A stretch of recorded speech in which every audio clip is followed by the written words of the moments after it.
нүүдэл хэмээх брэнд өнөөдөр төрж байна. Монголынхоо хэрэглэгчдэд сүүн бүтээгдэхүүнийхаа шинээр мэдлж байгаа энэ түүхт брендийг танилцуулж байгаадаа таатай байна. За их нүүдэл гэдэг энэ нэр хаанаас гарваа? Тэгэхээр зэрэг энэ нэр төрөхөөс өмнө бид нар мэдээж Апу дээрийг хамт олон за баяр мангай захирлын санаанд юу ямар төсөөл аваад байна тийм үү? Ямар амбиц хүсэл мөрөөдлөөр үүнийг хөгжүүлж байна гэдгийг ойлгож авах юм процесс мэдээж заавал юм. Энэ монголчуудын их нүүдэл үргэлжилж байна. Өнгөрснөөс одоогоос ирээдүй рүү тийм ээ. Хуучнаас шинэ дэвшил рүү тийм ойлголтоос энэ нэр гарч байна.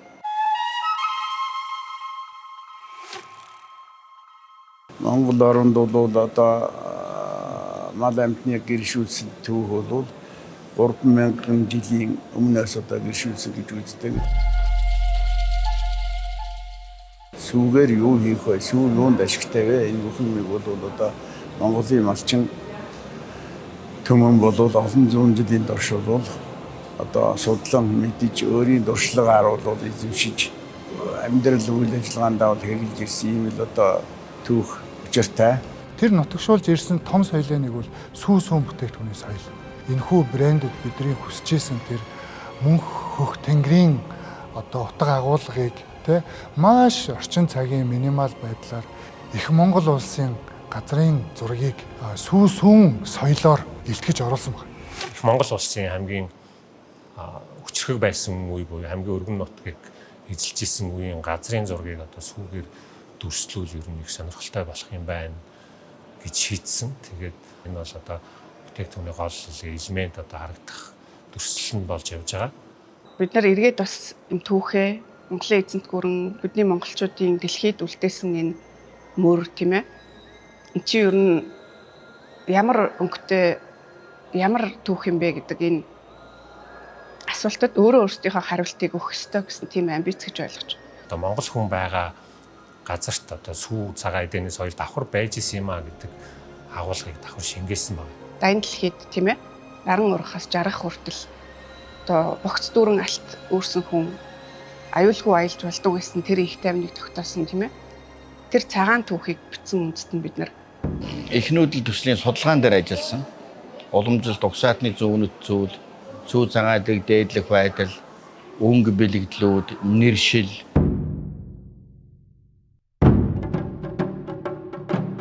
Энэ их нүүдэл сүүний дээр бол Чингис хааны овгийн тамга буюу наран тамга төршилсөн байна. Тэгэхээр Монголын улс орчны 85 дугаар зүйлд анх удаа сүм буюу сүү гэдэг үг гарахдаа Тэмүүшний аймыг аварч байгаагаар гардаг.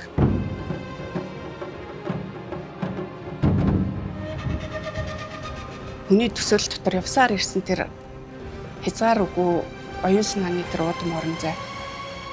Тэр дундаа Монголын одоо энэ хөх Монголын тийм ээ энэ бидний бэлэг тэмдэг Нүүдэл дөслөгдөж, цагаан сүний асраг давлгаагаар эзэнт гүрэн харагдаж, мөнх хөх тэнгэрийн одоо жишээ нь өнгөөр голдож, тэгээд наран саран буюу одоо жишээ нь долоон бурхан алтан гац сод одоо харагддаг байхаар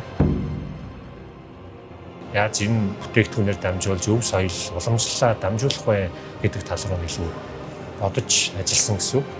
Тэндээсээ бид нар одоо эргээд одоо язгуур энэ хөгжлийнхөө эрчимийг авъя тий.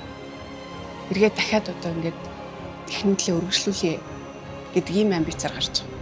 за одоо бол уламжлалт үн цэнтэй зүйлүүдээ орчин үеийн өндөр технологи руу инновацлах. Тэр инновацлын төрөөч бол их нүүдэл юм аа гэж.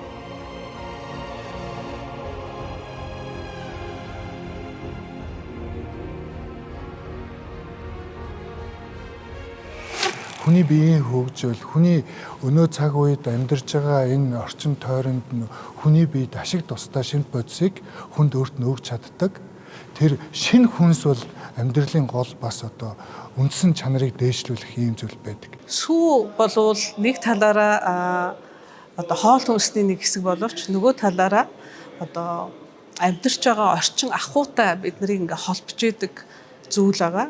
Яг гэвэл энэ сүүгээр дамжаад бид нар ахуйнхаа бактериудтай харьцаж улмаар одоо хүний бие махбод тийм ээ энэ орчин нөхцөлдөө дасан зохицох чадвар нь улам дээшлэнэ л гэсэн үг байна. Сүүнээс бол ялгаж байгаа бүхэл одоо бүтээгдэхүүнүүд бол бүгд дараагийн шатныхаа технологийн одоо түүхийд болж байгаа.